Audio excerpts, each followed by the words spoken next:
ରକ୍ତ ସେଥିରେ ଯଦି ରକ୍ତ ଏମିତି ନଳକୂପରେ ମିଳନ୍ତା ତାହେଲେ ରକ୍ତ ପାଇବା ବହୁତ ସହଜ ହୋଇଥାନ୍ତା ନା।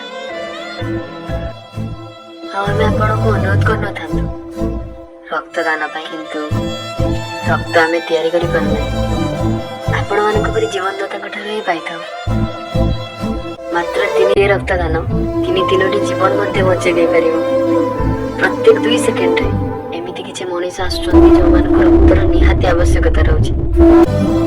ଆଜିର ଯୁବପିଢ଼ି ଗୋଟିଏ ବର୍ଷରେ 10 ଥର ମଧ୍ୟ ରକ୍ତଦାନ କରିପାରିବେ ଆଉ ଜୀବନ ବଞ୍ଚେଇ ପାରିବେ।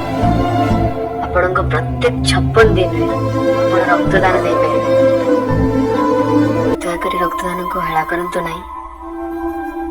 ଆମ ଶିବିରରେ ଆସନ୍ତୁ, ରକ୍ତଦାନ କରନ୍ତୁ ଆଉ ଜୀବନଦାତା ହୁଅନ୍ତୁ।